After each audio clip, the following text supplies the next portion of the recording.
Ayan. Pakinggan niyo po yung speech ni Marcoleta kung nasaan ang problema natin sa Meralco.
Ayan.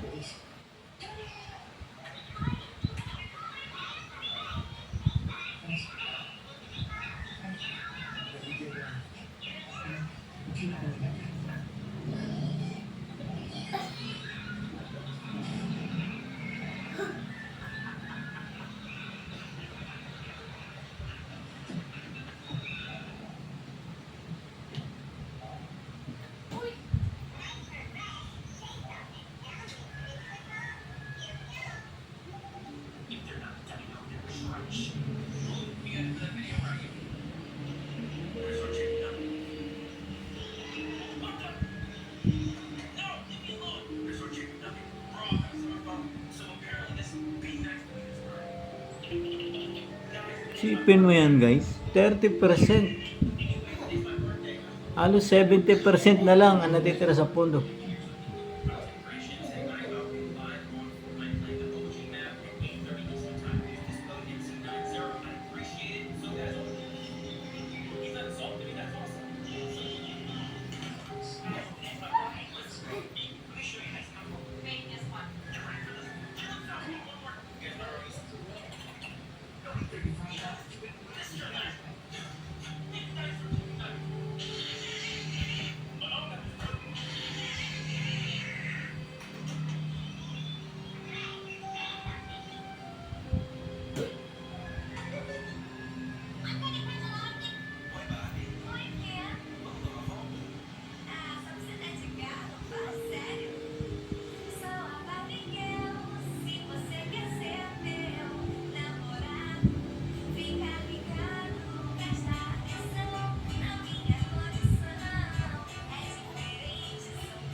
Smoke.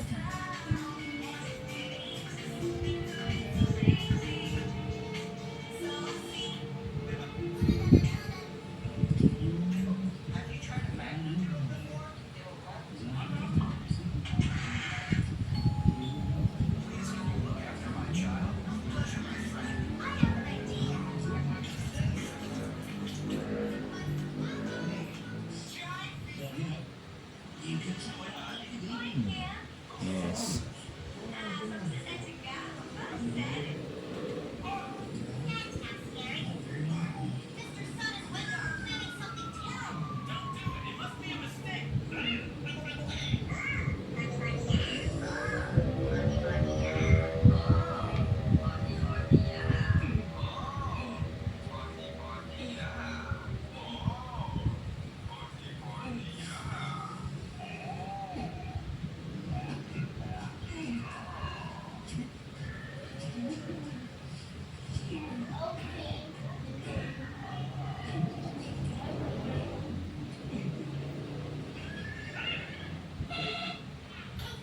Hirap.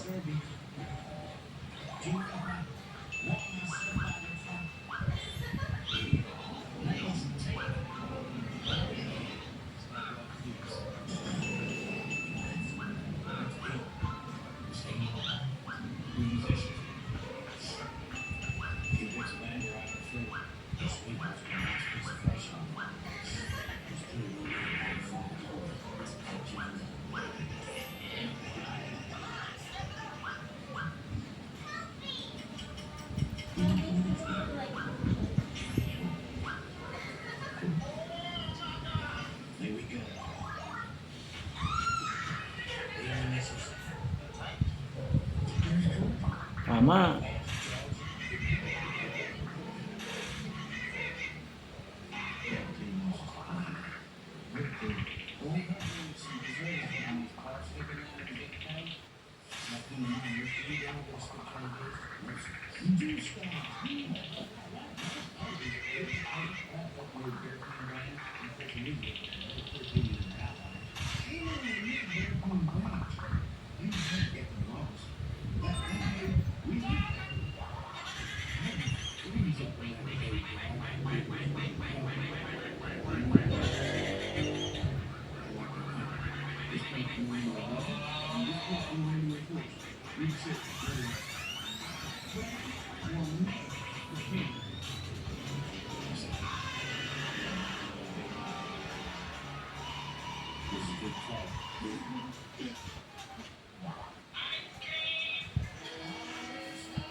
Tama.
Natin ang less.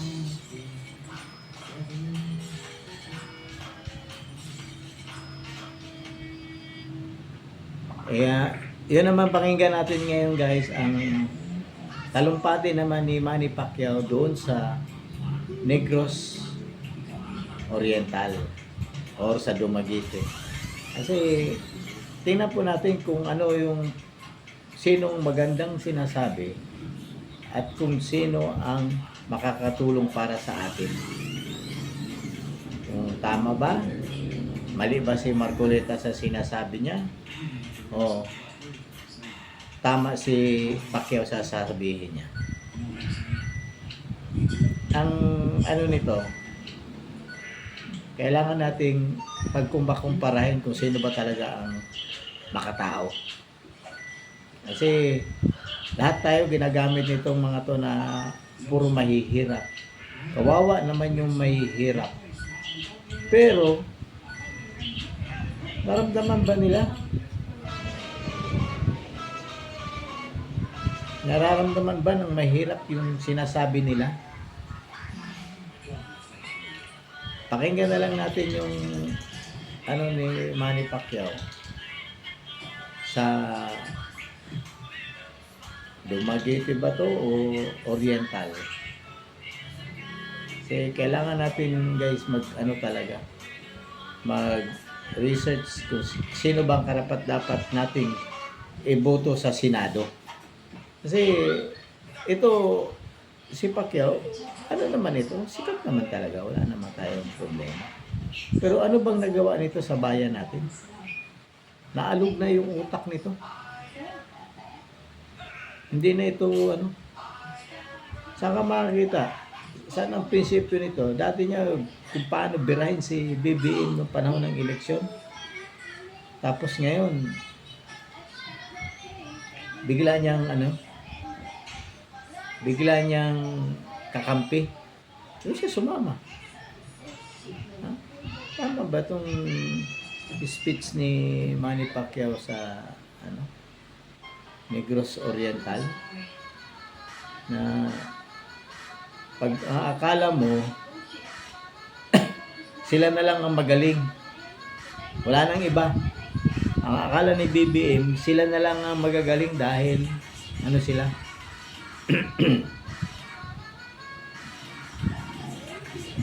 Marami sila kasi lahat ba naman ng ano malalakas na politiko nasa kanila lahat, mga partido. Hindi ko naman. Nandiyan makakita na kinuha niya na ni BBM lahat yung partido saan na malalakas. Okay.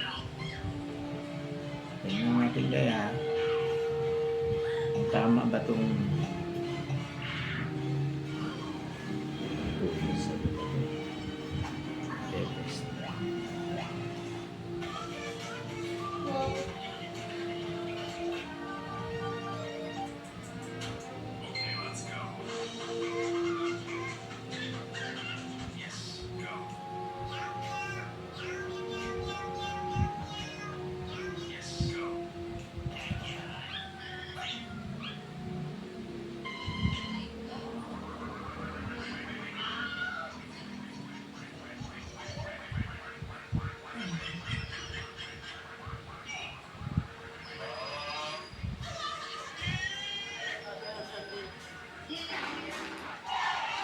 inaanyayahan ang lahat na manatili na po sa inyong mga kinaroroonan bilang paghahanda sa pagdating ng ating mahal na Pangulo. Negros Oriental! Sino ba ang pinakamaingay? Sino ba ang pinakamaingay? Negros Oriental, please welcome our master rapper ng Pilipinas, Andrew E!